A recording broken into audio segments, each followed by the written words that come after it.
अगर आप भी किराए के मकान में रहते हैं तो लास्ट तक इस वीडियो को जरूर देखें, क्योंकि किराए के लिए नए नियम जो हैं आ चुके हैं और वो अब लागू हो गए हैं।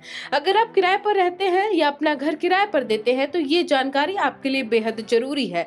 अधिकांश लोगों को इस बात का अंदाजा नहीं होता है कि ये नियम उनके अधिकार और दायित्व को कैसे प्रभावित करते हैं। और बात कर लेते हैं नियमों की, तो सबसे पहला नियम है अनिवार्य समझौता पंजीकरण।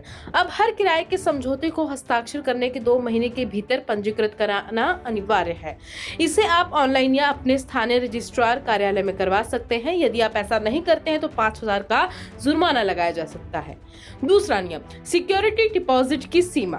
पहले मकान मालिक 5 महीने, 10 महीने या उससे अधिक का सिक्योरिटी डिपॉजिट मांग सकते थे, लेकिन अब सीमा तय कर दी गई है। आवासीय घर के लिए अधिकतम 2 महीने और वाणिज्यिक घर के लिए अधिकतम 6 महीने का डिपॉजिट लिया जा सकता है। तीसरा नियम, किराया बढ़ाने पर प्रतिबंध। अब मकान मालिक मनमाने तरीके से किराया नहीं बढ़ा सकते हैं। उन्हें निर्धारित दिशा निर्देशों का पालन करना होगा और उचित नोटिस देना होगा। चौथा नियम, स्पष्ट बेदखली प्रक्रिया। किराएदारों को अचानक घर खाली करने के लिए नहीं कहा जा सकता है। नियम स्पष्ट करते हैं कि बेदखली कब और कितने नोटिस के बाद की जा सकती है। पांचवा नियम, तेज विवाद समाधान।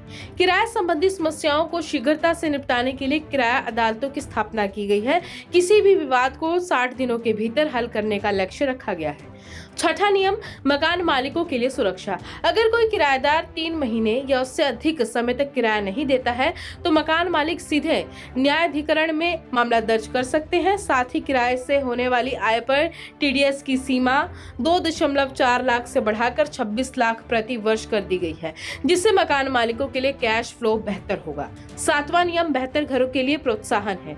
जो मकान मालिक उचित किराया रखते हैं या ऊर्जा कुशल सुधार करते हैं, उन्हें राज्य की योजनाओं के तहत भारी यहाँ पे लाभ मिल सकता है।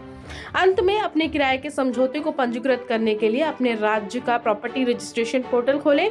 दोनों पक्षों के पहचान प्रमाण अपलोड करें, किराए और प्रॉपर्टी का विवरण दर्ज करें, समीक्षा करें, ई साइन करें और सबमिट करें। इन नियमों को जानकर आप न केवल अपने अधिकार सुरक्षित रख सकते हैं, बल्कि मकान मालिक और किराएदारों दोनों के लिए सुरक्षित और पारदर्शी किराए का वातावरण भी सुनिश्चित कर सकते हैं। Bureau report, Punjab Kesari.